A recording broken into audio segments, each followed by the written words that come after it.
In this edition of SMA Journal, we celebrate a significant birthday in Drummond.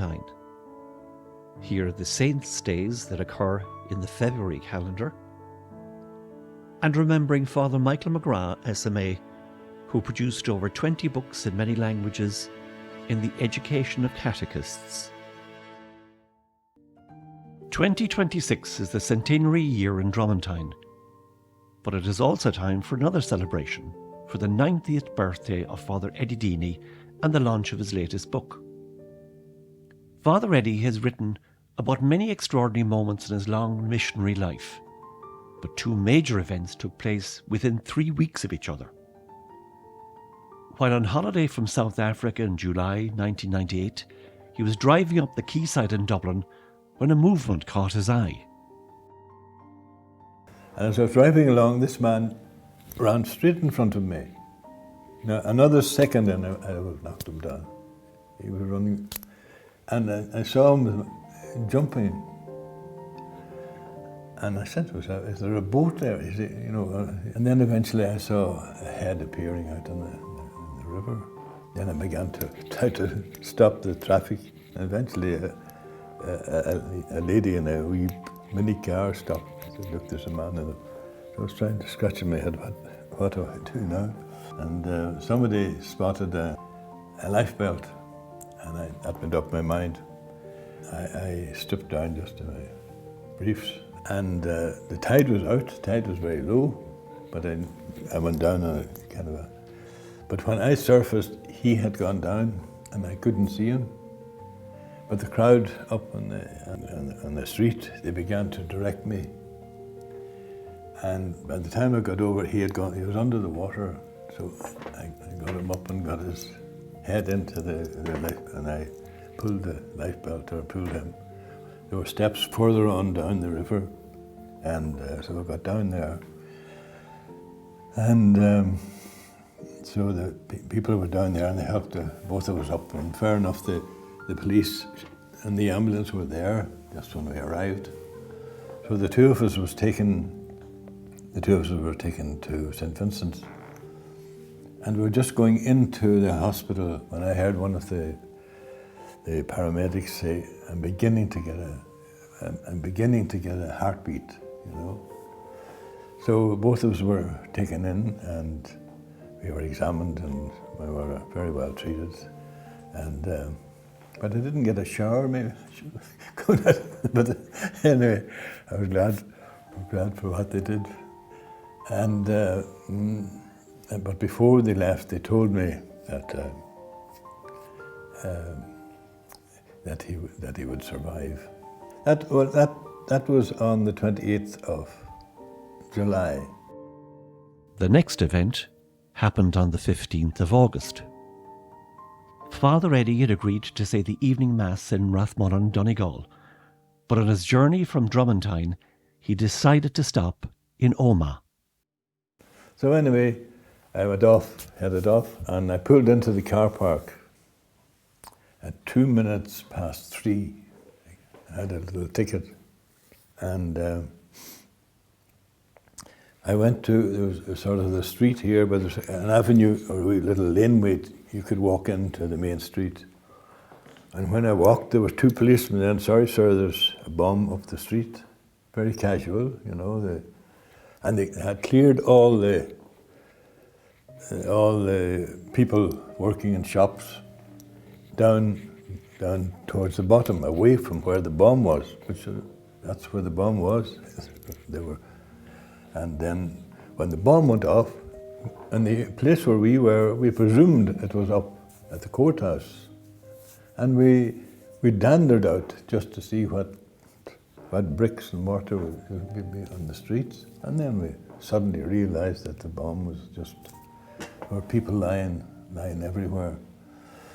So I was the first priest on the scene there, and I went around and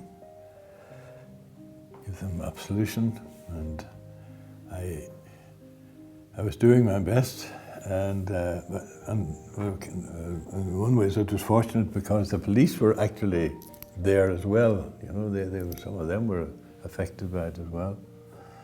And there was the water pipe was burst, you know, and the big flowing down the main street. And I remember a big canvas over. I remember lifting the canvas and think she was one of the students from Buncrana that had been there, that were there for the day.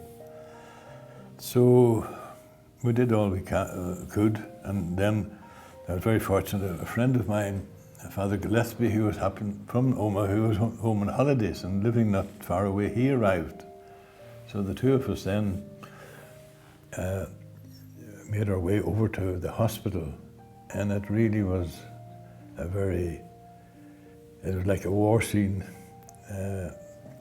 There were helicopters, there were ambulances, there was police, there was army, there was all kinds of, and the hospital was completely inundated. So we did whatever the best we could, and I think sometime around 12 o'clock, we were all asked to move from the hospital over to the leisure centre. And anybody who was involved, like ourselves. So we all moved to the leisure centre, and there they read out the names of all the people who were in the various hospitals in Belfast and Gannon, and Enniskillen, Derry, wherever they were.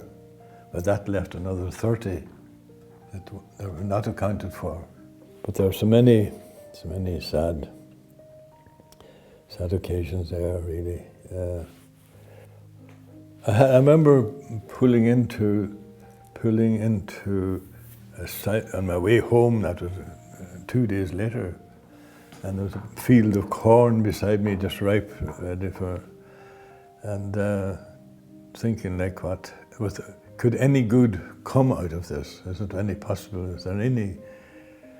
And the only good that kind of immediate was that one of them was that the official IRA declared a ceasefire, because they hadn't declared a ceasefire at that time, I think. The provisionals had, but not the official.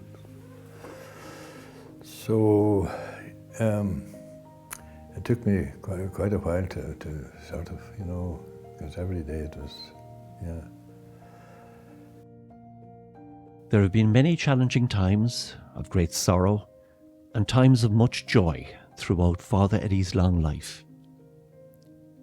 He has written of these events, and many more besides, in his book, My Missionary Journey, a memoir of an Irish missionary priest.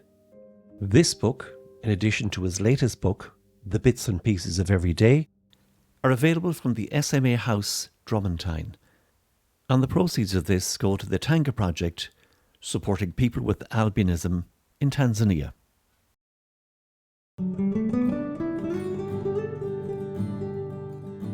As the brighter days of spring approached this year, many people across Ireland celebrated St. Bridget on her feast day, the 1st of February. But Bridget is only one of many saints celebrated in the month of February in Ireland. February 3rd is the feast of St. Blaise. Born in the 3rd century in what is now modern-day Turkey, Blaise was a healer who later became a bishop. He is associated with the blessing of throats, a ceremony still practiced today to protect people against sore throats and other illnesses. During the blessing, 2 candles are crossed and held at the throat while a prayer is said.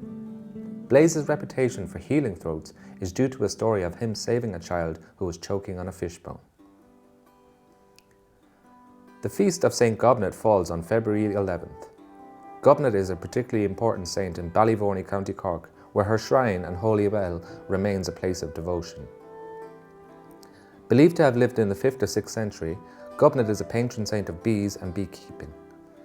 Tradition tells that she travelled across Ireland in search of a place to settle and was guided there by visions of 9 white deer to Ballyvorney, where she founded her church.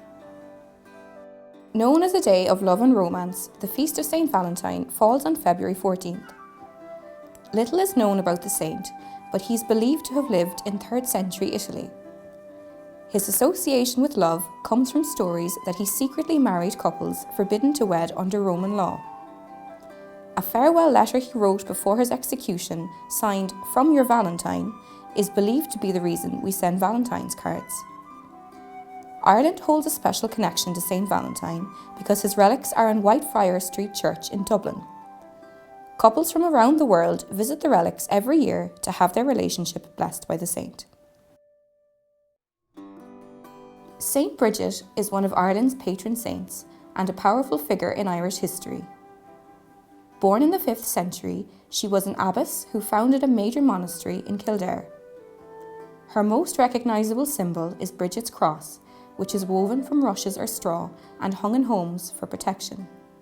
However, there are other symbols associated with Bridget that are not as well known. In the past, people would craft bridogues, small dolls representing Bridget, and travel from house to house with them, singing and dancing.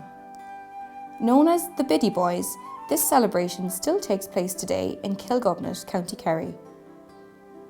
Another symbol is a piece of cloth known as the Brat Bride, which people would leave outside on Bridget's Eve to be blessed by Bridget. It was believed the brat could cure headaches, and it was used to ease pain during childbirth. People would also sew small pieces of the brat into fishermen's clothing to protect them from drowning at sea. These traditions come from a different time in Ireland, yet many still remain in small but meaningful ways. By celebrating these saints and their feast days, we carry forward the Ireland of the past into the Ireland of today.